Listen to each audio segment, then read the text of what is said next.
أعوذ بالله من الشيطان الرجيم بسم الله الرحمن الرحيم الحمد لله رب العالمين الحمد لله الذي له ما في السماوات وما في الأرض وله الحمد في الآخرة وهو الحكيم الخبير والصلاة والسلام على المبعوث إلى كافة الورى بشيرا ونذيرا وداعيا إلى الله بإذنه وسراجا منيرا أبي القاسم محمد وعلى أهل بيته أئمة الهدى ومصابيح الدجى الذين أذهب الله عنهم الرجس وطهرهم تطهيرا أما بعد فقد قال الله سبحانه وتعالى في كتابه الكريم بسم الله الرحمن الرحيم وما توفيقي إلا بالله عليه توكلت وإليه أنيب صلوا على محمد. My respected elders, brothers and sisters in Islam, Assalamu alaikum rahmatullah. I've entitled tonight's lecture, The Husseini Embodiment of Tawakkul. And inshallah we will see tonight some instances of the remarkable trust that Abu Abdullah had in Allah subhanahu wa ta'ala. And of course, as usual, we will seek to draw inspiration from these instances and learn lessons in our quest to become more Husseini. So let's start right from the beginning of his movement. The very first instance that I would like to look at with regards to the tawakkul and trust in Allah that Abu Abdullah had is that incident right from the start of his movement when he writes his will to his half-brother Muhammad ibn al-Hanafiyyah in Medina before he even sets out on his journey towards Kufa, which eventually led to Karbala. So in this will of his, he writes, first of all, he testifies his belief in the oneness of Allah. Then he testifies his belief in prophethood and in the day of judgment. He then goes on to explain the aims and the objectives of his movement, and he says that I am doing this for the sake of enjoining what is good and forbidding what is evil. Amr bil ma'ruf wa nahi anil munkar. And he says that I want to traverse the path of conduct of my forefather, my grandfather and my father. So after he's explained his aim on this mission of his, he then says the same verse which I recited a few moments ago. وَمَا تَوْفِيقِي إِلَّا بِاللَّهِ عَلَيْهِ تَوَكَّلْتُ وَإِلَيْهِ أُنِيبُ. What that means is that my success, my tawfiq lies only in Allah. Okay, let's see what lessons we can draw from this. He says, my tawfiq and success lies only in Allah, and only in Allah do I trust, and only to Him do I turn in penitence, in repentance. I only turn to Him. So we see here that Abu Abdullah, he's already only talking about Allah subhanahu wa ta'ala as the central being in his movement. He keeps on saying only Allah this, only Allah that. Everything about his movement is focused around Allah, what Allah wants. His tawfiq is only from Allah. His reliance and trust is only in Allah. And his repentance and turning back in a penitent way is only to Allah. Now this verse actually, it is from Surah Hud, verse number 88. And you know, in the past nights we have been discussing how the prophets of Allah, how we can learn from them and the lessons that we can gain from their lives and their stories in the Quran. Well, another prophet which we can do this with regards to his life and his example is Nabi Shu'aib. This verse that I just mentioned is actually, it is the wording of Nabi Shu'aib to his people. Nabi Shu'aib, when he was addressing his people, he said the same thing. And Aba Abdullah is saying the same words as Nabi Shu'aib. So now, the first thing that we gain from this is that Aba Abdullah, of course, is the heir of all the prophets. We learn this from the famous ziyarah that we recite all the time. What is that famous ziyarah? Where we refer to Aba Abdullah as the heir of all the prophets. It is the ziyarah known as the ziyarah of Waritha, where we address Aba Abdullah as being the heir of all the prophets. Therefore, it is no surprise that when Aba Abdullah is about to leave on this great mission of his, he quotes the Prophet because he indeed is the heir of the prophets. So in this ziyarah, what do we say? Assalamu alayka ya waritha Adama sifwatillah. Peace be upon you, O the heir of Adam, the one who was chosen by Allah. Assalamu alayka ya waritha Nuhin nabiyillah. He is also the heir of Nabi Nuh, the prophet of Allah. Assalamu alayka ya waritha Ibrahim Khalilillah. Is the heir and inheritor of Ibrahim, the friend of Allah. Assalamu alayka ya waritha Musa Kalimillah. Also of Nabi Musa, the one who spoke with Allah subhanahu wa ta'ala. Assalamu alayka ya waritha Isa Ruhillah. Also of Nabi Isa, the spirit of Allah. Assalamu alayka ya waritha Muhammad Habibillah. Allahumma salli ala Muhammad. And he is the heir of our great Prophet Rasulul A'zam, who is the beloved of Allah. So, when we talk about Aba Abdullah following in the footsteps and quoting the prophets on his journey to Karbala, it is this, he is the inheritor. Now, I ask you, when we talk about inheritance, what exactly did Imam Hussein inherit from the prophets? Why is he known as the warith and the inheritor and the heir of the prophets? What did he inherit? Is it like the normal type of inheritance that we come across every day where people inherit their parents' wealth, for example? Is it that type of inheritance? What wealth did he inherit from Adam onwards? It was certainly not an inheritance of wealth. It was not an inheritance of property. It was really the inheritance of their divine qualities. It was an inheritance of their virtues. In fact, we can say Abu Abdullah continued the mission of all the prophets. His mission was the culmination of the mission of all those great prophets. So when he is the warith of the prophets, he is the warith of their virtues, of their qualities, and ultimately he has continued their mission. Sallu ala Muhammad wa ala Muhammad. So now, let's look at this whole issue of tawakkul and reliance and trust in Allah in a little bit more depth. What is meant by tawakkul and which other examples can we give? I'd like to put forward 4 examples all together. The first one being this one, when he writes this will of his to his half-brother Muhammad ibn al-Hanafiyyah. Before I mention the other examples, let's just examine what tawakkul is all about. You know that it means trusting in Allah, relying in Allah.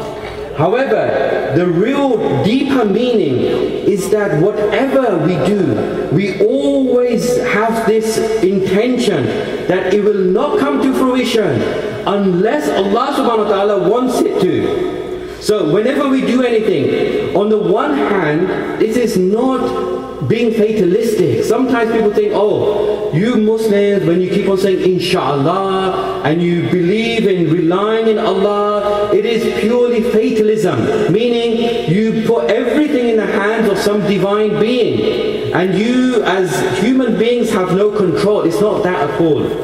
On the one hand, it is really important to understand exactly what is meant by tawakkul. On the one hand, we must strive to do our best, strive to achieve our aims and objectives and our ambitions. That has to be there. We must put in the effort. We don't just leave everything in the hands of Allah like that without any effort on our behalf. That's one thing. Secondly, we must plan. It doesn't mean that we leave all plans and we say, no, everything is in the hands of Allah. No, not at all. We plan for the best.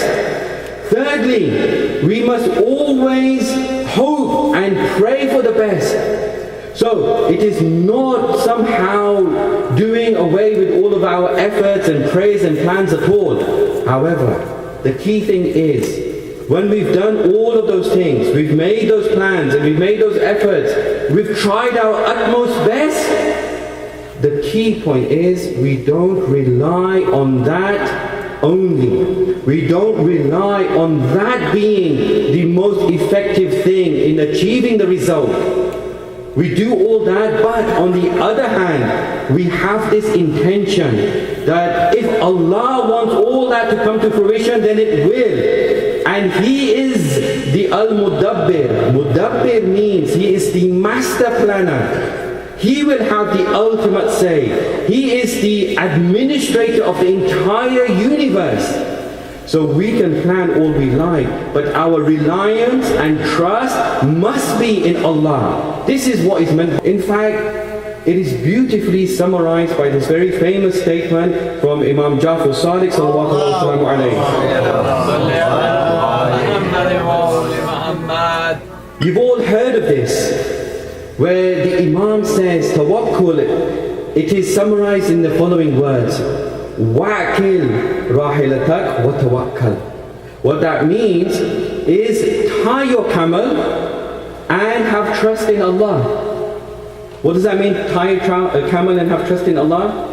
It simply means do your best. You do your best so that camel, for example, doesn't run away. You do your best so that you achieve your aims and objectives. But after you've done your best, have tawakkul. Have this reliance and trust in Allah. That is a beautiful summary of what tawakkul is all about. Now, sometimes we see that our best efforts don't produce any results. What do we do then? I want to try and inshallah present some practical tips as well, as we've been trying to do over the last few nights. What do we do? It happens quite often that we try our best, it doesn't come to fruition. Well, let's look at it in this way. If we have this belief in reliance in Allah and trust in Allah, if it comes to fruition, then alhamdulillah, we praise Allah, we thank Allah, because who made it happen in the end? It was Allah who made it happen in the end. But if it doesn't come to fruition, then what? Then we have to realize that Allah subhanahu wa ta'ala loves us more than we love ourselves. He loves His own creation. He wants the best for us, and therefore there must be some deep wisdom behind that not happening. There must be a good reason why He didn't make it happen. So it might be that it doesn't mean it's never going to happen. It might be it's going to happen, but later on. You think about it. How many of your wishes, how many of your prayers have been satisfied, but at a later stage? At that time we pray for something, it doesn't work, and we think, why? Maybe a week, a month, a year, 10 years later, it might come to fruition, it might happen. Sometimes the time is not right. So Allah doesn't fulfill our wishes there and then, because the situation is such that it would have been worse for us if it had have taken place at that time. He puts it back. So it doesn't mean our prayers are not answered at all. They might be answered at a later stage. You know this, I know this from experience. Our wishes are sometimes fulfilled later on. Another possible reason is that something better might have been planned for us. There might be something, we pray for something, we want that job, right? We think that job is the absolute ultimate wish that we have, and if we just get it, we'll be so happy, we'll be so successful, so on and so forth. We don't get the job. But it might be that actually down the line or somewhere in the future, it wasn't good for us. A better position was planned for us. We might not always understand that wisdom, but it is there. If we have this tawakkul, if we have that faith in Allah. Other times, people often ask, why else aren't our wishes sometimes fulfilled? Another key reason is test. Sometimes Allah is simply testing us. Are we still faithful in Him? Are we still faithful in the teachings of the Quran and Ahlul Bayt? Do we still believe in a resurrection, for example? And we'll see exactly in these gatherings how He tested the best of His creatures. How did He test Imam Hussein? How did He test His family members, His companions, with the ultimate tests? And we'll see later on in the examples that I will give that they still pass that test in the best possible way. Sallu ala Muhammad wa ala Muhammad. So now, these are some reasons why sometimes our wishes, our prayers, and our aspirations are not fulfilled immediately. So now, having understood this, let me just put forward an example again from Jalaluddin Rumi, okay? Especially to please our Persian brothers and sisters, but of course, he is someone who has universal wisdom. And we can all relate to his poetry, his anecdotes, and his examples. This anecdote, it is all about the same thing that we were just discussing, right? Because what I want to try and show by use of this anecdote is how sometimes what we see is extremely limited. We don't know what there is in that event. We only see one particular angle. We don't see the bigger picture that only Allah subhanahu wa ta'ala sees. Okay, so let's see how he puts this forward. He says that once upon a time there was a group of people who wanted to show an elephant, right, to people who had never seen an elephant in their lives. Okay, so they were putting on an exhibition. Now, it so happened that the place where this exhibition was taking place was in a dark room. Okay. Now, the people who had never seen this elephant, because they couldn't, when they entered the room, they couldn't see anything. So the only way that they could get an idea of what this animal was like was by touching it. Now, of course, there were a number of people in this small room. The elephant was right there. So they could only touch one particular part of the animal.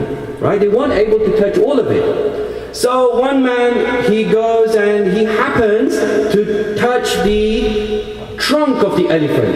And he's feeling it, and afterwards they ask him, okay, so what's this great animal like? He says, oh, it's easy to describe that animal. It's like a water pipe. Why does he say that? Because of what he felt. Then another man, he goes in and he happens to touch the ear of the elephant. And so when they asked him, what is this great animal like? He said, oh, I know exactly what it's like. It's like a very large fan. Right?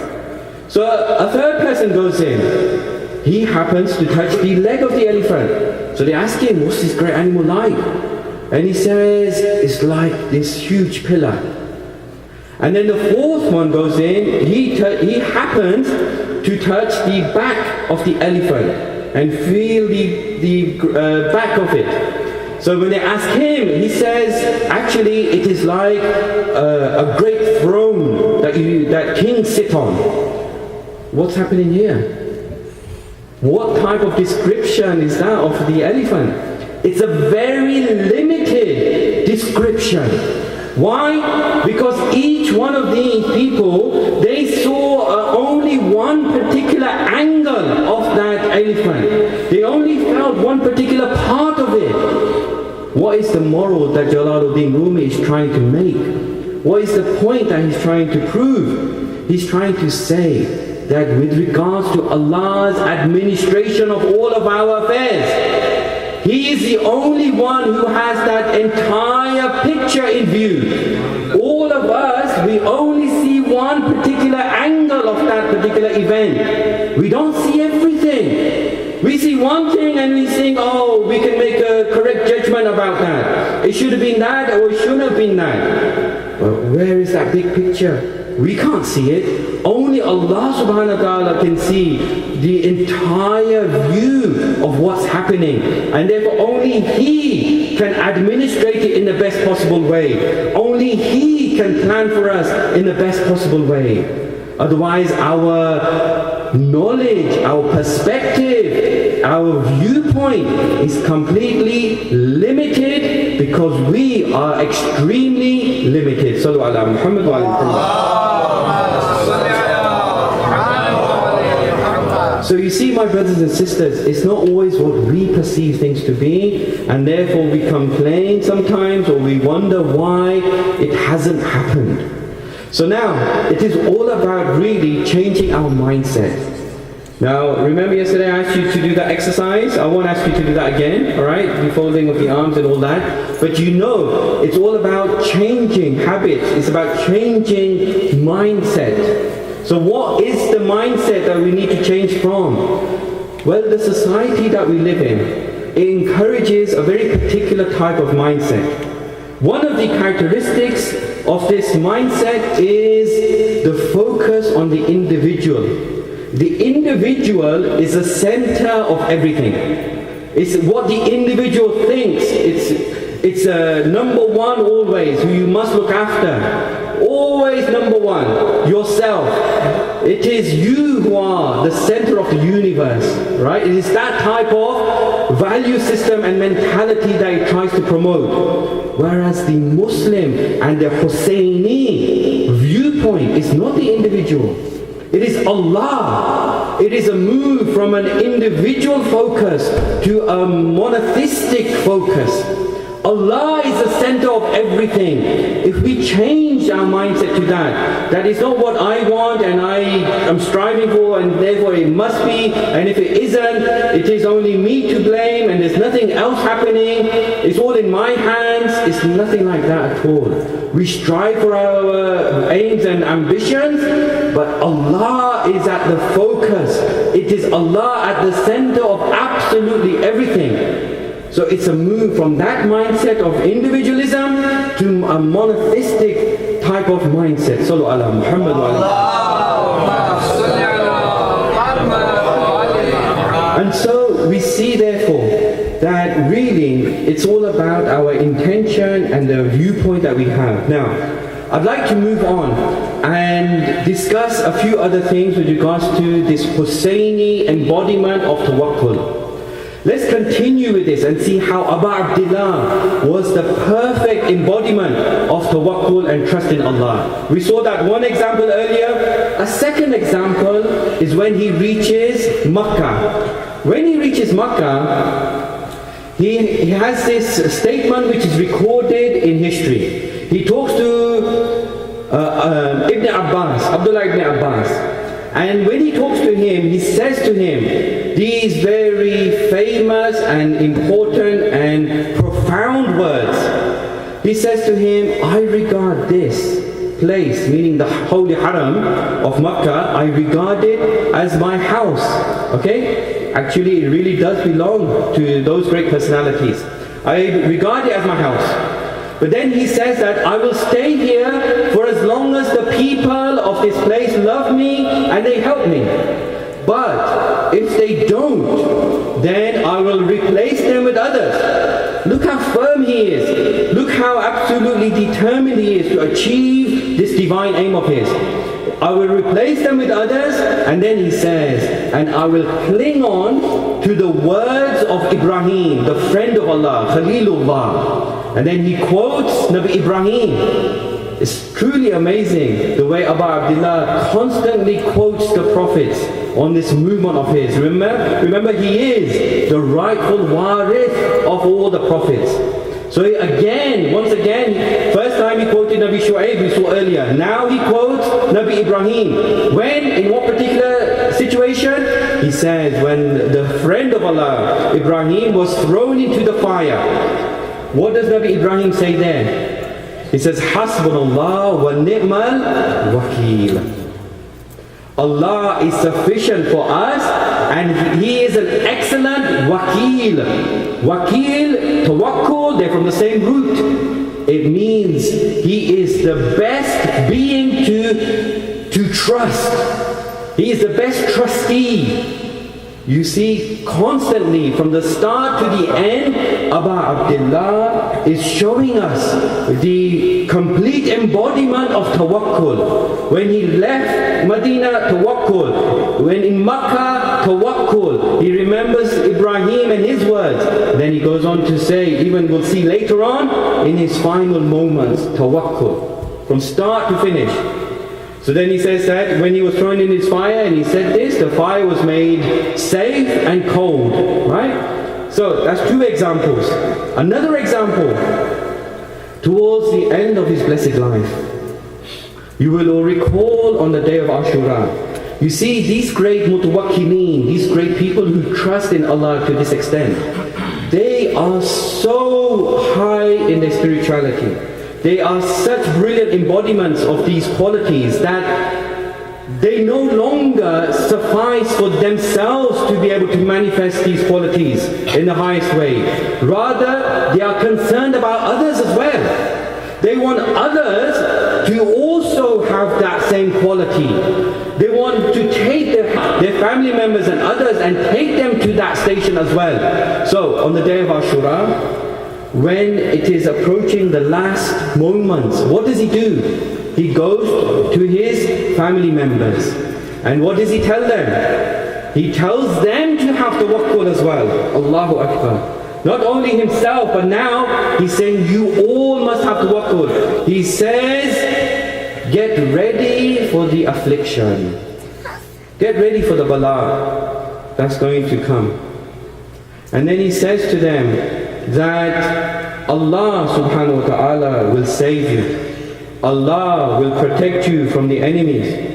Allah will make your ultimate end good. And he says that Allah will punish the enemies. He will compensate you for this trial with honor and blessings. And then he tells his family members that do not complain. Do not complain. Look at this example, this lesson in tawakkul. And he says that Allah subhanahu wa ta'ala, He will reward you for this. Do not complain and do not say anything that will demean your status. Allahu Akbar. What a brilliant mutawakkil, somebody who trusts completely in Allah, not just embodies it in himself, but wants the same thing. He wants the best for his family members and for you and I. For this has remained in history for us to also implement in our lives. When we talk about being Husayni, this is one of the things that we must implement more. And of course, when I say we must do it, you are all doing it, and I'm telling myself first and foremost. But there is always room for improvement. You all know that I'm just saying this as a reminder so we improve on these things. Not that we don't do them at all. So inshallah, may Allah bless us with the tawfiq to put these into practice. Sallu ala Muhammad wa ala Muhammad. And then the final example, the fourth and final example of his demonstration of tawakkul. This is in that final dua of his. Just imagine, after all of those hardships, he has seen all his companions slain, he has seen all his family members slaughtered in front of his eyes.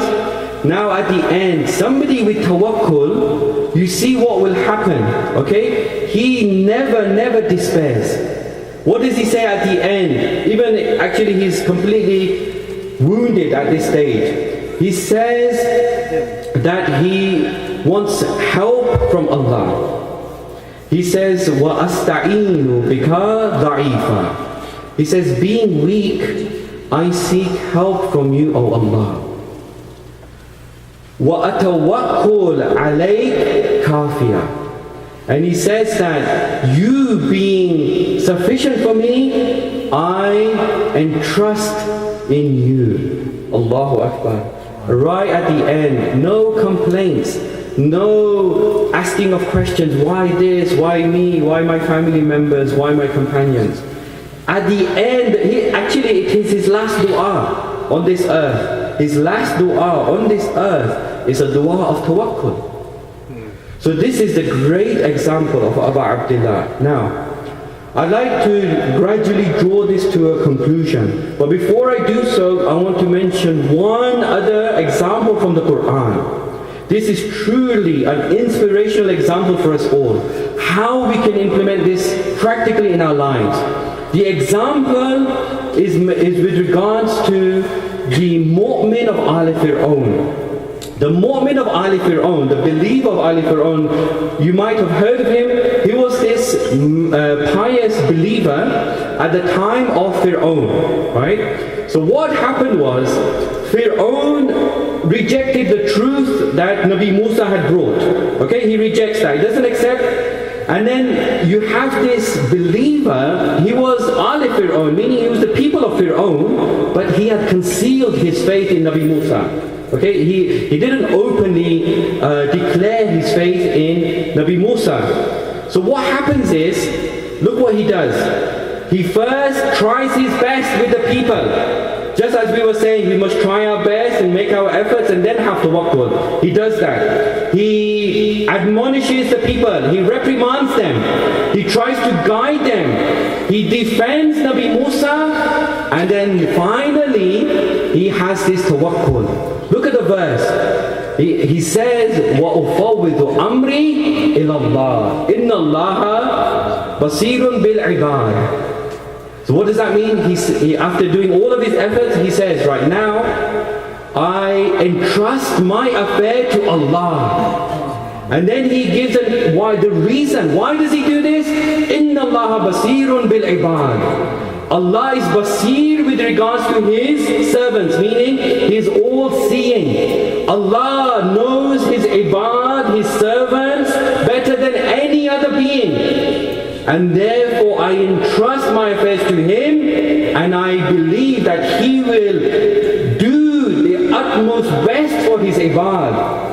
You see, this is a brilliant example. He gives the reasoning why he does it. Because of this great and complete perspective and knowledge that Allah has about all of our affairs. We only know one or two angles of our affairs. He knows absolutely everything. So then what is the result? The result, فَوَقَاهُ اللَّهُ سَيِّئَاتِ مَا مَكَرُوا. Then Allah subhanahu wa ta'ala saves him from the evil of what they had planned. Who is the best planner? It is Al-Mudabbir. It is Allah subhanahu wa ta'ala. We can plan all we like, but Allah subhanahu wa ta'ala is the best planner, and He saves this person and He punishes the Al Fir'aun, the people of Fir'aun, with the most terrible of punishments. This is a very prime example in the Quran of someone exercising tawakkul at its highest level. Sallu ala Muhammad wa ala Muhammad. Now something with regards to the ultimate benefits and the ultimate results of doing this tawakkul. You know, we always think that actually there's so much stress in our lives. There is so much anxiety in our lives. We are always worried about things. Our exams, right? What actually is better to say what we aren't worried about maybe, right? Because we're worried about absolutely everything. Our exams, our job, our health, our wealth, our children, our spouse, even our faith, you name it, right? Actually, the time that we live in, the society we live in, it sometimes is so conducive to us being stressed and worrying about all these things. In any case, one of the best things to relieve this stress and anxiety is tawakkul. How does it work? I'll tell you how it works. First of all, with regards to this, of course, I've been trying to always put forward opinions and teachings from the Quran and the Ahlul Bayt. Again, we have this in our teachings. Imam Jafar al-Sadiq sallallahu alayhi wa he has this amazing tradition. It's known as the tradition of Unwan al-Basri. Perhaps you've heard of this. The tradition of Unwan al-Basri is a very long tradition. You can search for it. It has been translated into English. It's there, available. And in this tradition, he gives so much advice, beautiful spiritual advice on spiritual development to somebody called Unwan al-Basri. That's where it gets the name from. This Unwan al-Basri asks the Imam for some advice. But the amazing thing is, Unwan himself is 94 years old. That in itself is a lesson for us. At the age of 94, he asks Imam Jafar al-Sadiq for advice on how to improve himself. And then Imam Jafar al-Sadiq just starts and he just tells him gems and gems of wisdom. So, from the cradle to the grave, we must always seek advice and knowledge. This is one of the lessons we get from this tradition. In any case, this tradition is one of those that in the Hawza, we are always recommended to study it, and indeed, all the books of akhlaq, all the books of spirituality, you won't find any of them that don't mention this tradition in some way or the other. They will all mention it in some way. It is that important. In fact, the great spiritual teacher of Allama Muhammad Hussain Tabatabai, the author of Al-Mizan, the great spiritual teacher of him was somebody called Sayyid Qadi Tabatabai, Mirza Ali Qadi Tabatabai. In fact, it is said that he would not accept any student for his instructions in practical ethics. Right? When students would ask him for practical lessons in akhlaq and ethics and spirituality, he would not accept them unless they express their commitment to this tradition, the tradition of Unwan al-Basri. And he used to tell them, you must write it down, you must put it in your pockets, you must act upon it, you must read it at least once a week. That's how important this tradition is. In any case, the tradition is quite long. The part that I would like to bring to your attention with regards to our topic of tawakkul is where Imam Jafar al-Sadiq tells Unwan that when the abd and servant does tawakkul in Allah, what is the benefit? What is the result? What is the effect? He says, Hana alayhi masa'ibud dunya. It means that for that person, the masa'ib, the afflictions, the difficulties, and the trials and tribulations of the dunya become easy for him to bear. This is really a gem of advice with regards to stress management and controlling and keeping intact anxiety. You think about it. If we do tawakkul properly, like Abu Abdullah showed us, on all of our things, on all of our affairs, where is the stress? Where is the anxiety? We've tried our best.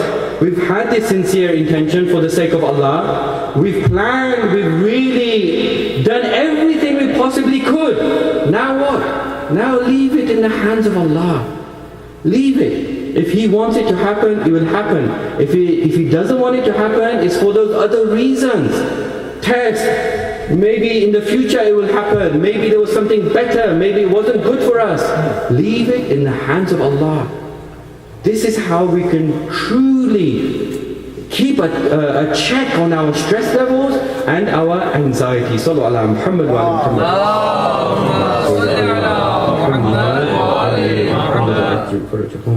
So therefore, we see here that with regards to controlling all of our stresses and anxiety, we can truly use this great teaching and this Hussaini practice of tawakkul and entrusting in Allah. As a summary, therefore, we see, in fact, just before I go to the summary, let me mention one other thing, right? Since you all love Jalaluddin Rumi now, right? Just one other anecdote from him. he actually really wisely talks about this whole concept of just entrusting and not knowing everything that's going to happen.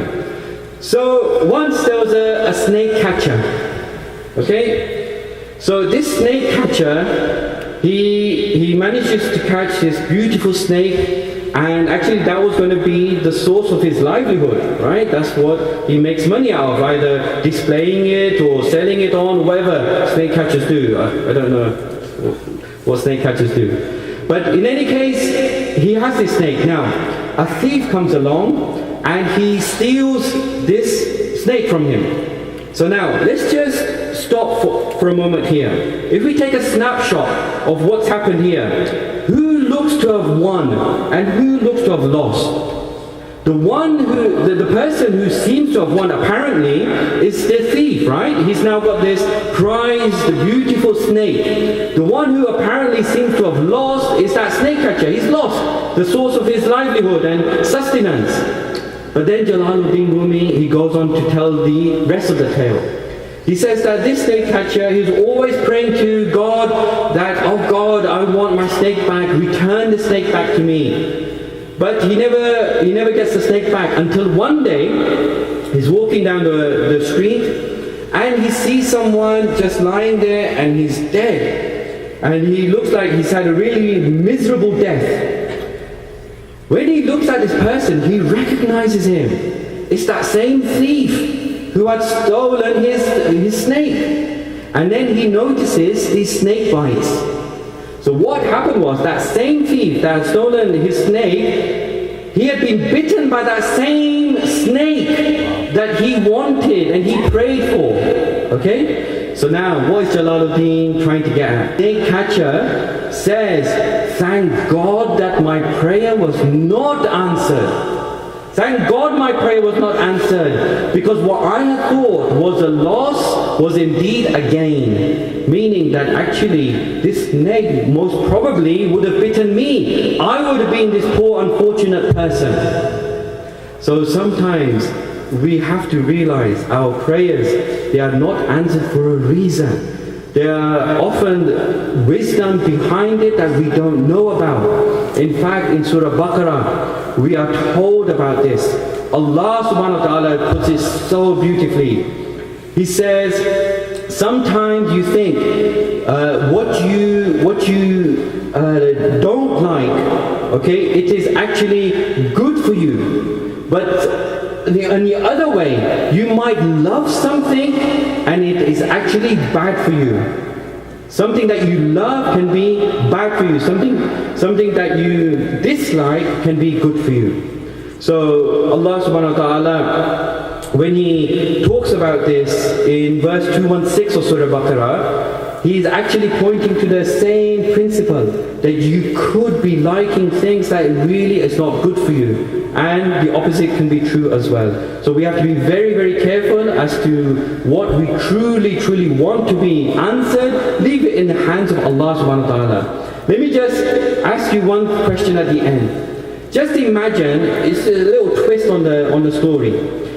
If, for example, we put ourselves in that place of the snake catcher, and we don't see that thief who's died in that really miserable way, then what would our conviction have been in Allah's planning?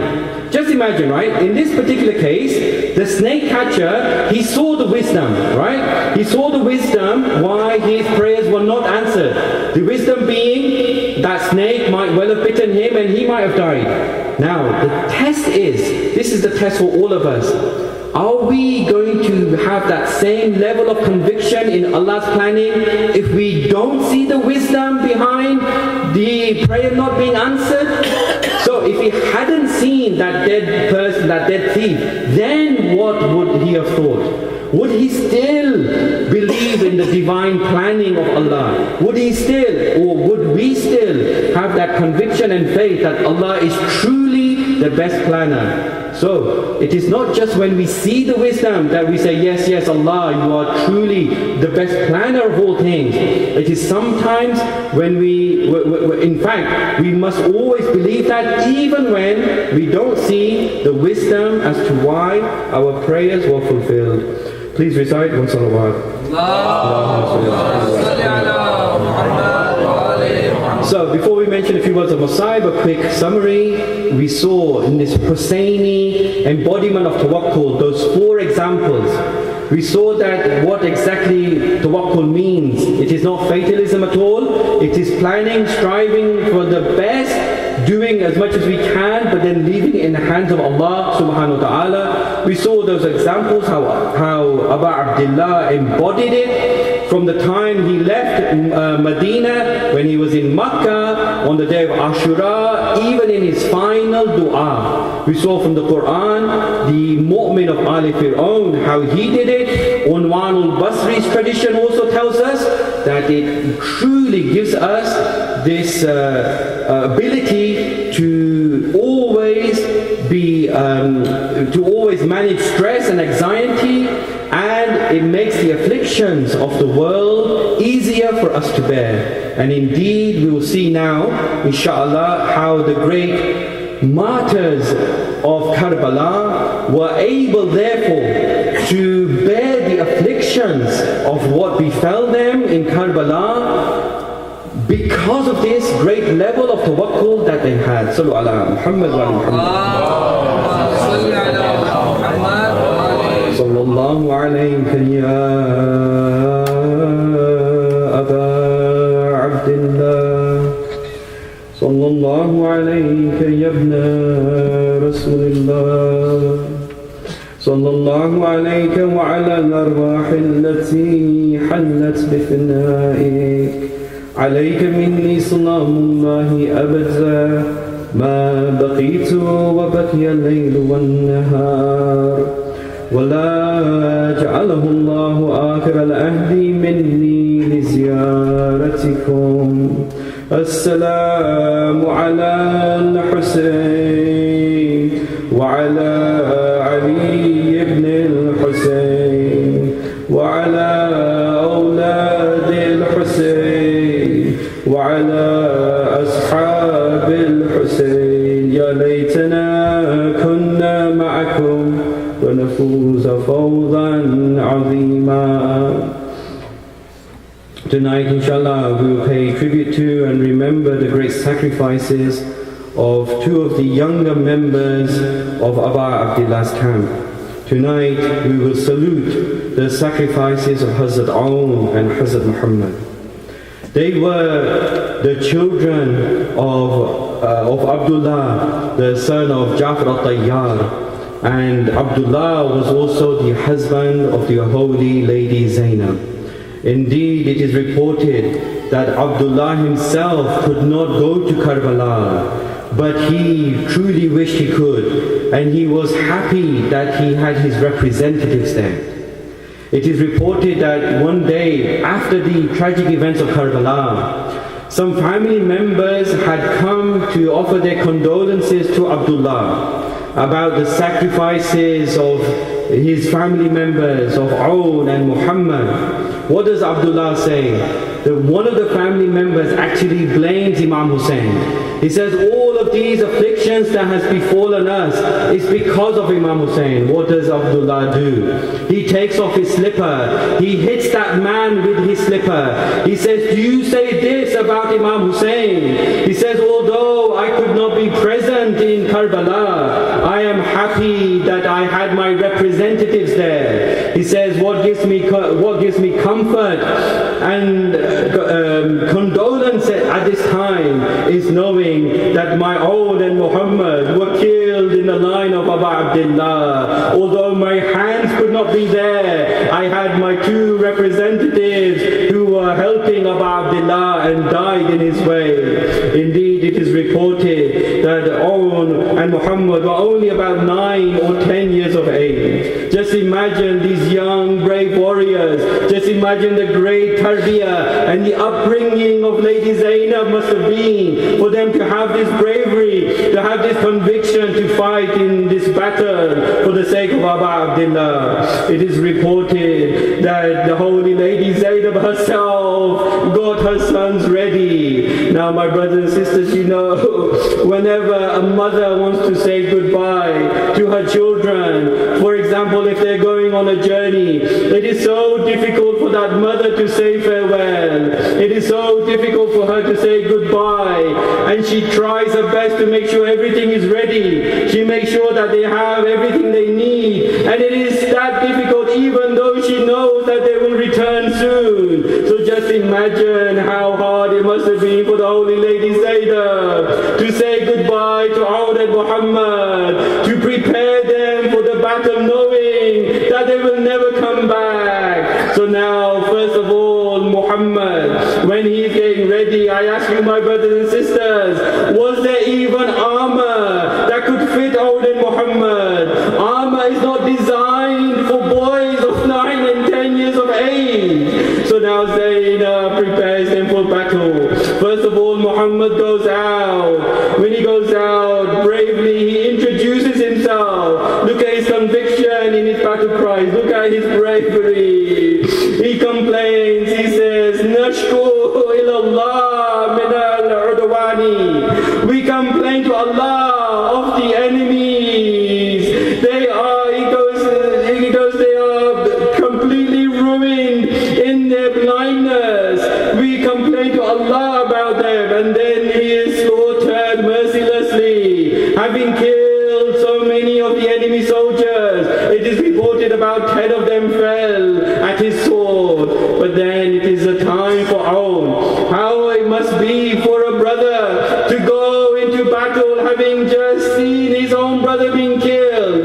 He is so young, but he also cries out a battle cry. He introduces himself. He says, In tuntiruni wa nabnu Ja'far. If you don't know me, let me tell you who I am. Let me tell you my lineage. I am the son of Ja'far. He goes on to say that Shaheed al-Sidqin fil Janani Azhar. He is radiant in the heavens, a Shaheed and a martyr of truth. Then Aud fights bravely. It is reported that he also kills about 3 horsemen and about 18 foot soldiers, but then finally he is slain. Now the 2 bodies have to be brought back to Lady Zainab. How hard it must be for Lady Zainab to see the bodies of her children coming back. But I tell you, my brothers and sisters, perhaps it was also much harder for her when she had to go back to Medina